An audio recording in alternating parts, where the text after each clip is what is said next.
ॐ पार्थाय प्रतिबोधितां भगवता नारायणेन स्वयं व्यासेन ग्रथितां पुराणमुनिना मध्ये महाभारतम् अद्वैतामृतवर्षिणीं भगवतीम् अष्टादशाध्यायिनीम् अम्ब त्वामनुसन्धधामि भगवद्गीते भवद्वेषिणीम्। नमोऽस्तु ते व्यास विशालबुद्धे फुल्लारविन्दायतपत्रनेत्रम् येन त्वया भारततैलपुनः प्रज्वालितो ज्ञानमयप्रदीपः प्रसन्नपारिजाताय स्तोत्रवेत्रे कृपाणये ज्ञानमुद्राय कृष्णाय गीतामृतदुहे नमः। वसुदेवसुतं देवं कंसचाणूरमर्दनं देवकी परमानन्दं कृष्णं वन्दे जगद्गुरुं। कृष्णं वन्दे जगद्गुरुं। मूकं करोति वाचालं पङ्गुल्लङ्घयते गिरिं यत्कृपातमहं वन्दे परमानन्दमाधवं। नारायणं नमस्कृत्यं नरं चैव नरोत्तमं देवीं सरस्वतीं व्यासं ततो जयमुनिरयेत्। शान्ताकारं भुजगशयनं पद्मनाभं सुरेशं विश्वाधारं गगनसदृशं मेघवर्णं शुभांगं लक्ष्मीकान्तं कमलनयनं योगिभिर्ध्यानगम्यं वन्दे विष्णुं भवभयहरं सर्वलोकैकनाथं सर्वलोकैकनाथं। नमस्कार, मधुरम चॅनलमध्ये तुमच्या सगळ्यांचं पुन्हा एकदा स्वागत। आज कृष्ण जन्माष्टमीच्या सगळ्यांना शुभेच्छा। आणि आपण गीता महात्म्याच्या शेवटच्या टप्प्याकडे आज वळतोय। 18वा अध्याय मोक्ष संन्यासी योग, त्याचं गीता महात्म्य आपण सांगणार आहोत। आणि अशा प्रकारे आपला हा 18 अध्यायांचा गजरा पूर्णत्वाला जाणारे दिवस जन्माष्टमीचा योगायोगाने आज 18वा अध्याय आजच्या दिवशी आला। हे खूप मोठं भाग्य आहे असं मला वाटलं। अध्याय 18 पर्यंत येईपर्यंत या श्रीकृष्ण अर्जुनाचं मन हे कसं झालेलं आहे तर निर्मोही झालेलं आहे। पहिल्या अध्यायामध्ये त्याला भीती वाटत होती आणि भीती वाटत त्याचा मोह कमी करत श्रीकृष्णानं त्याला या टप्प्यापर्यंत, संन्यासाच्या टप्प्यापर्यंत संशयरहित करून त्याचा मोह नष्ट करण्याचा प्रयत्न केला। आणि असा 18वा अध्याय अखेर इथपर्यंत अर्जुनाला येऊन अर्जुनाचं मन वळवण्यासाठी हे 18 अध्यायांची मालिका, 18 अध्यायांचं गुंफण श्रीकृष्णाला करावं लागलं असंच आपल्याला म्हणता येईल। म्हणजेच गीतेचा कळस अध्याय असं सुद्धा म्हणता येईल। शेवटचा अध्याय जो कळस अध्याय की याच्यामध्ये क्लायमॅक्स आपल्या भाषेत आपण म्हणतो, हा क्लायमॅक्स आहे, म्हणजेच हा कळस अध्याय असं सुद्धा म्हणता येईल। कारण 17व्या अध्यायापर्यंत श्रीकृष्णाचं मन वळवण्याचा प्रयत्न अर्जुनानेच ओळखले असं सुद्धा म्हणता येईल। 18 अध्यायांच्या ज्ञानानं त्याचं भक्तीने तो सिद्ध करू पाहतोय की काय असंच वाटतं।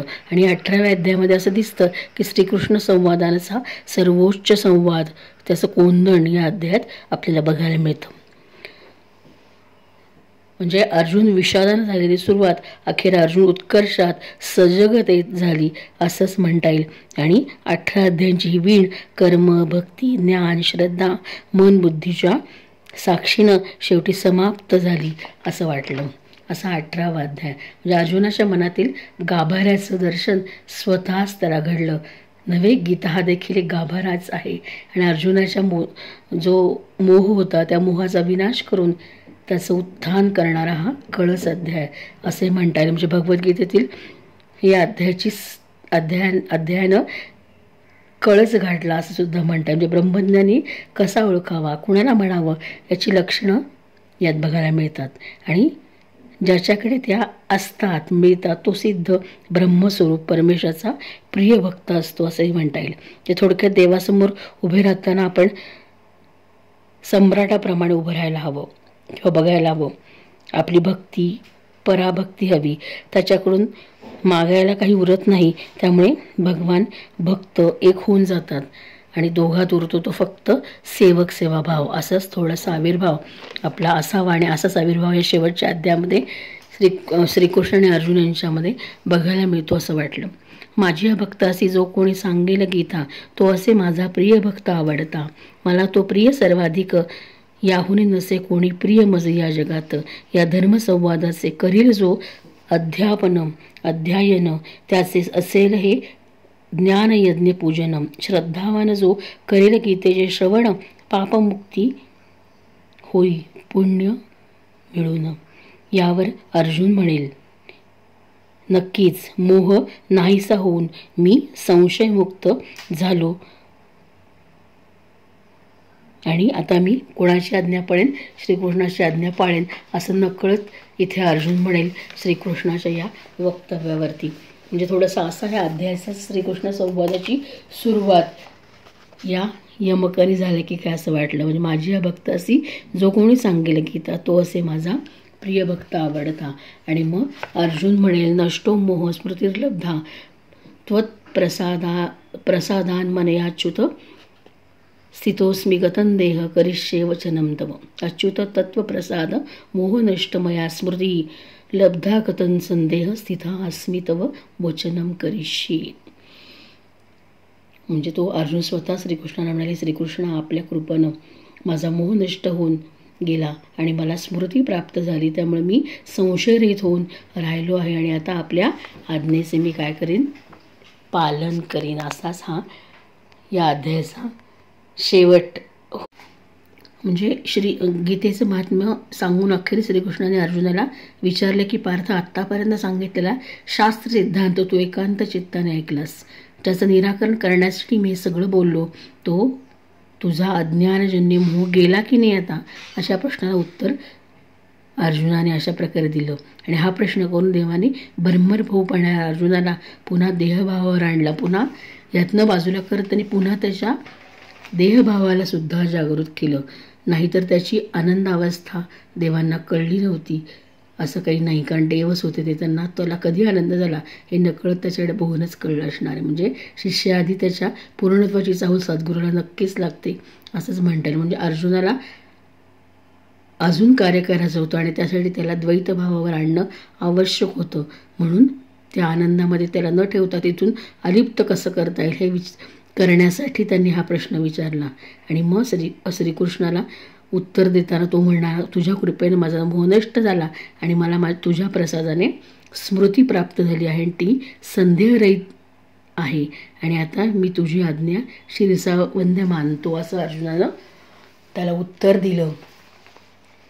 असा अध्याय. म्हणजे अर्जुनानं या श्लोकामध्ये श्रीकृष्णाला अच्युत असं नावाने संबोधित केलं. अच्युत म्हणजे न डळणारा, निश्चल, अढळ.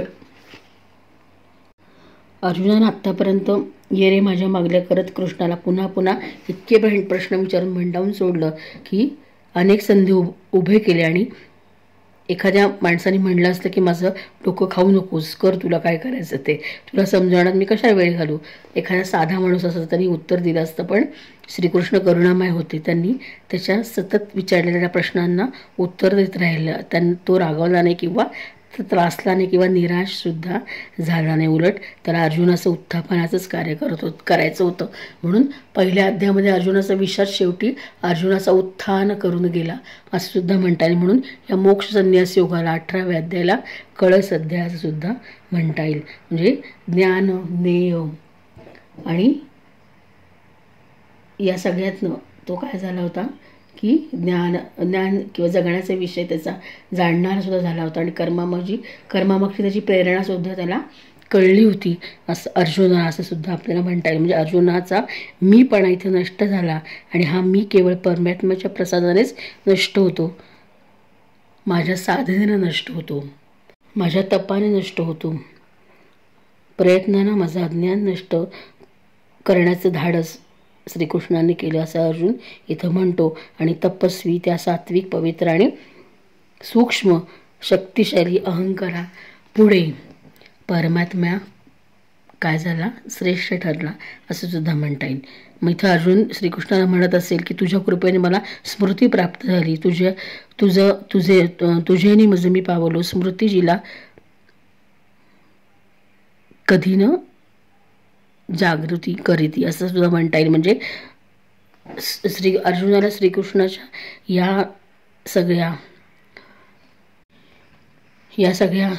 आत्ता 18 अध्यायामध्ये दिलेल्या सगळ्या उपरोधी संवादाने स्मृती आली, मनाची संशय निवृत्ती झाली, त्याची प्रज्ञा स्थिर झाली आणि ती स्थिरावली, तो स्वस्थ झाला आणि कृतकृत्य झाला असं सुद्धा म्हणता येईल. घड्याळाचे लंब कसा दोलायमान होऊन इकडून तिकडे तिकडून इकडे करतो, मी करू की नको, योग्य की अयोग्य असं त्याला वाटत होतं की मी माझ्या माणसांना कसं मारणार, रणभूमी सोडून त्याला पळून जावंसं वाटत होतं. परंतु यातलं काही उरलं नाही, कारण तोच उरला नाही. तो का उरला नाही, कारण त्याचं मन हे कृष्णमय झालं, तो भगवंताच्या आज्ञेशी एकनिष्ठ झाला आणि त्याचा मोह गळून पडला. त्यामुळे हे सगळ्या भावना सगळी भीतीची नष्ट झाली असंच म्हणता येईल. म्हणून या 18वा अध्याय हा गीतेचा कळस अध्याय असं सुद्धा म्हणता येईल. आणि याच्यामुळे अर्जुनाचा मोह श्रीकृष्णाने नकळत नष्ट केला आणि आजवर कृष्ण त्याचा सखा होता, आप्तेष्ट होता, हितचिंतक होता, सारथी होता आणि या क्षणी तो त्याचा सद्गुरू झाला असं सुद्धा म्हणता येईल. म्हणजे रथाबरोबरच अर्जुनानं स्वतःला सद्गुरू श्रीकृष्णाच्या हाती सोपवलं आणि श्रीकृष्णचरणी तो संपूर्णपणे समर्पित झाला असंच म्हणता येईल. असा हा 18वा अध्याय. आपल्याला याचं गीता महात्म्य बघायचे तर या 18व्या अध्यायाचा मोक्ष संन्यास योग का म्हणायचा, तर ह्याचा आपला मुख्य विषय तर 18व्या अध्यायाचं गीता महात्म्य. श्री पार्वती देवी म्हणाली, म्हणजे आत्तापर्यंत महादेव म्हणत होते आणि महादेव जे म्हणत होते सगळं पार्वती माता ऐकत होती. पण आता या अध्यायाची सुरुवात कुणाच्या कथनाने झालेली आहे, तर पार्वतीच्या. श्री पार्वती देवी म्हणाली, नाथ आपण 17व्या अध्यायाचे महात्म्य सांगितले, आता 18व्या अध्यायाचं महात्म्य सांगा. कारण त्याची उत्सुकता सुद्धा शेवटच्या अध्यायापर्यंत टाळली गेली होती आणि तिला शेवटचा हा 18वा अध्यायसुद्धा ऐकायचा होता. श्री महादेव म्हणाले, पार्वती चिन्मय आनंदाचा प्रवाह वाहणाऱ्या 18व्या अध्यायाचे वेदाहून श्रेष्ठ पावन महत्वाईक हे सर्व शास्त्रांचे सार सर्वस्व, कानांना अमृतासारखे वाटणारे व संसाराच्या सर्व यातना नाहीसे करणारे आहे. सिद्ध पुरुषांसाठी ही परम रहस्यमय वस्तू आहे. अविद्या दूर करण्याची पूर्ण क्षमता याच्यामध्ये आणि हे भगवान विष्णूंचे चैतन्य असून सर्वश्रेष्ठ परमपद आहे. इतकंच नव्हे तर हे विवेक वेलीचे मूळ काम क्रोध मद नाहीसे करणारे आहे. इंद्रादी देवांच्या मनाला विश्रांती देणारे विश्रामधाम आहे आणि सनकाधिक महायोग्यांचे मनोरंजन करणारे आहे. याच्यात केवळ पठणाने यमदूतांचे बोलावणे येत नाही. याहून श्रेष्ठ असा कोणताही उपदेश नाही की जो माणसाची त्रिविध दुःखे, जसं आपण मगाशी बोललो की त्रिविध दुःखे ज्ञान नेयम परिज्ञाता त्रिविधा कर्मचोदना करणम कर्म करते ती त्रिविध कर्मसंग्रह. 18व्या अध्यायातला 18वा श्लोक अतिशय महत्त्वाचा आहे. कारण ते इथं त्याचंच सांगतात की जी त्रिविध दुःख आहेत माणसाची ती काय होतात, तिथे नष्ट होतात. त्रिविध दुःख मोठमोठी पातकं नाहीशी करतील असं इतकं महात्म्य 18व्या अध्यायाचं आहे. त्याचा केवळ श्रवणाने जीव सर्व पापापासून मुक्त होतो असं महादेव पार्वतीला सांगतात. मेरू पर्वताच्या शिखरावर अमरावती नावाचे रम्य नगर आहे. ते पूर्वी विश्वकर्म्याने निर्माण केले होते. त्या नगरीत शचीसह इंद्र राहत असून देव त्यांची सेवा करत. एके दिवशी ती दोघे आरामात बसली असता त्यांना असे दिसले की भगवान विष्णूंच्या दूताकडून सेवा घेत कोणी एक पुरुष आपल्याकडेच येत आहे. तर नवीन पुरुषाच्या तेजाने फिका पडलेला इंद्र आपल्या रत्नजडीत सिंहासनावरून खाली पडला. तेव्हा इंद्राच्या सेवकाने देवलोकाच्या साम्राज्याचा मुकुट या नवीन इंद्राच्या मस्तकावर ठेवला आणि त्यानंतर दिवगीतेत गीते घात अप्सरांसह सर्व देवता त्याला आरती करू लागले आणि ऋषींनी वेदमंत्राचा उच्चार करून त्याला अनेक आशीर्वाद दिले. गंधर्व मधुर स्वराने मंगल गाणे गाऊ लागले. या नवीन इंद्राने 100 अश्वमेध न करता त्याला हा मान मिळत असलेला पाहून पहिल्या इंद्राला मोठं आश्चर्य वाटलं. त्याच्या मनात विचार आला, यानं कधी वाटेत धर्मशाळा बांधल्या नाहीत, विहिरी खोदल्या नाहीत, वाटसुरांना वाटेत विसाव्यासाठी मोठे वृक्ष लावले नाहीत, दुष्काळात अन्नदान करून प्राण्यांवर उपकार केले नाहीत, याने कधी तीर्थक्षेत्रावर अन्नछत्र ठेवले नाहीत, की गावाहून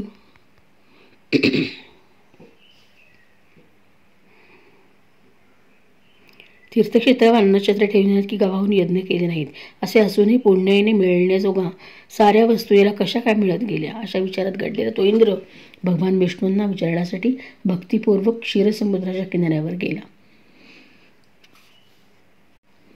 तेथे जाऊन आपण साम्राज्य भ्रष्ट झाल्याचे दुःख त्याने भगवान विष्णूंना सांगितले आणि म्हणले, हे लक्ष्मीकांत, मी पूर्वी 100 यज्ञ करून आपल्याला प्रसन्न करून घेतले होते, त्यामुळे मला इंद्रपदाची प्राप्ती झाली होती. परंतु सध्या स्वर्गात दुसराच कोणी येऊन तो इंद्रपदावर बसलाय.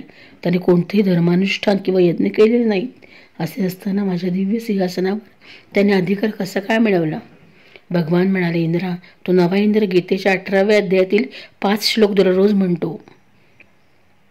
त्याच पुण्याने त्याने तुझ्या श्रेष्ठ साम्राज्यावर सत्ता मिळवली आहे. गीतेच्या 18व्या अध्यायाचा पाठ सर्व पुण्यांचा शिरोमणी आहे, म्हणूनच त्याला कळस अध्याय मी म्हणले, की त्याच अध्यायाच्या पाठाने तूही आपल्या स्थानावर स्थिर राहू शकतोस.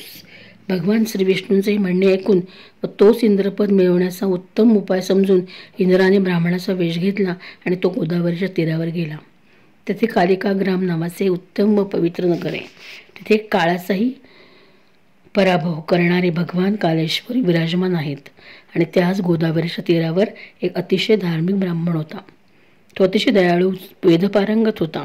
तो मन ताब्यात ठेवून दररोज गीतेच्या 18व्या अध्याय म्हणत असे.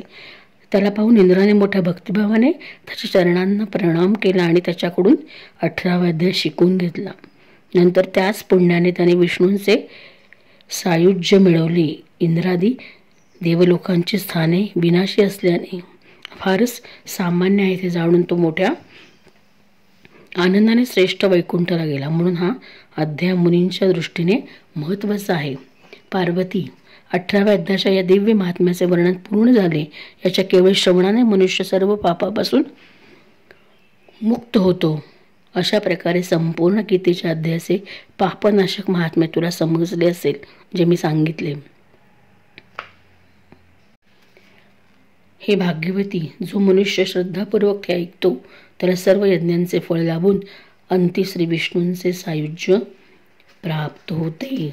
असा हा गीतेचा 18वा अध्याय कळस अध्याय, ज्यांनी अर्जुनाचा मोह नष्ट झाला आणि तो संशयरहित झाला आणि त्याने श्रीकृष्णाला सांगितले की मी तुझी आज्ञा आता शिरसावंत मानतो आणि तू जे सांगशील ते मी करण्यास तयार आहे. आणि अशा प्रकारे पहिल्या अध्यायापासून सुरुवात झालेला अर्जुनाचा जो विषाद होता, मोह होता, भीती होती, ती नष्ट झाली आणि 18व्या अध्यायापर्यंत तो काय झालेला आहे? भीतीयुक्त संशयरहित झालेला आहे.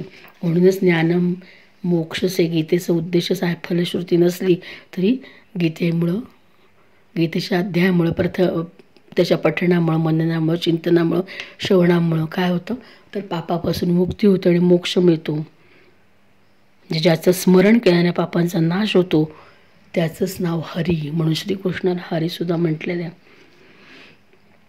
तर असा हा 18वा अध्याय आणि त्याचं गीता महात्म्य आपण बघितलं. जेथे योगेश्वर श्रीकृष्ण तेथे पार्थ धनुर्धर असे, तेथेची श्रीविजय विभूती अढळ नीती असे असं म्हणता येईल आपल्याला. ज्याचं स्मरण केल्याने पापांचा नाश होतो तो हरी. आणि मग या अध्यायाचा शेवटच जो केलेला 18 अध्यायाची शेवटची सांगता जी केलेली आहे तर ती या श्लोकाने केलेली. तर श्रीकृष्णाच्या